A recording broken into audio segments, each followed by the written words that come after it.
ఈ వీడియోను మీకు సమర్పిస్తున్నవారు Godavari Krishna cooperative society limited.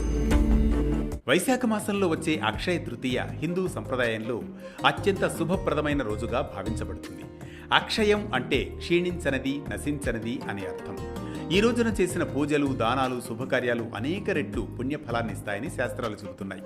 2026లో April 19న ఆదివారం అక్షయ తృతీయ. ఈ పవిత్రమైన రోజున లక్ష్మీదేవిని ఆరాధించడం, బంగారం లేదా వెండి కొనుగోలు చేయడం ద్వారా ఐశ్వర్యం పెరుగుతుందని ఒక విశ్వాసం.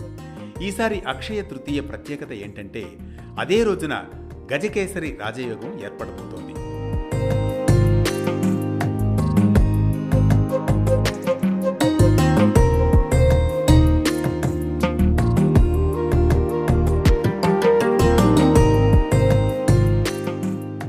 చంద్రుడు, గురుగ్రహం కలయిక వల్ల ఏర్పడే ఈ యోగం అత్యంత శుభప్రదమైనదిగా జ్యోతిష్య శాస్త్రం చెబుతోంది.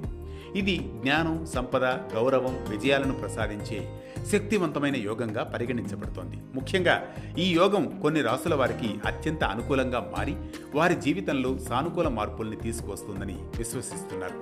తులారాశి వారికి ఈ సమయం ఎంతో అనుకూలంగా ఉంటుంది.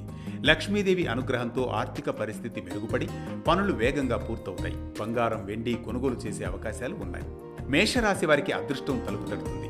సంపద పెరుగుదలతో పాటు ఇంట్లో శుభకార్యాలు జరగవచ్చు. కొత్త అవకాశాలు లభించి జీవితం సానుకూల దిశగా సాగుతుంది.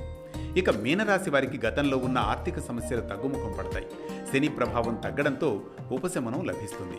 సమాజంలో గౌరవం పెరగడం, విదేశీ అవకాశాలు కలగడం వంటి శుభ ఫలితాలు కనిపిస్తాయి. కుంభరాశి వారికి స్థిరాస్తి సంబంధిత ఆశలు నెరవేరే సూచనలు ఉన్నాయి. ఆర్థికంగా బలపడడంతో పాటు కుటుంబ సహకారం లభిస్తుంది. సమాజంలో గుర్తింపు పెరుగుతుంది. మొత్తంగా అక్షయ తృతీయ రోజు భక్తి, దానం, ధర్మానికి ప్రతీక.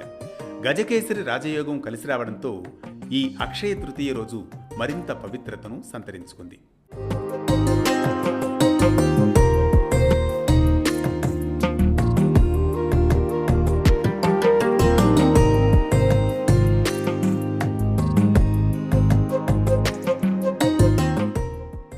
ఈ అక్షయ తృతీయ రోజున సత్కార్యాలు చేయడం ద్వారా ఆధ్యాత్మికంగా, ఆర్థికంగా అభివృద్ధి సాధించవచ్చునని పండితులు సూచిస్తున్నారు. ఇవి అక్షయ తృతీయలో గజకేసరి రాజయోగం విశేషాలు. ఇలాంటి మరో భక్తి రాగం, ధర్మ దీపంతో మళ్ళీ కలుద్దాం రేపటి పరమార్థంతో.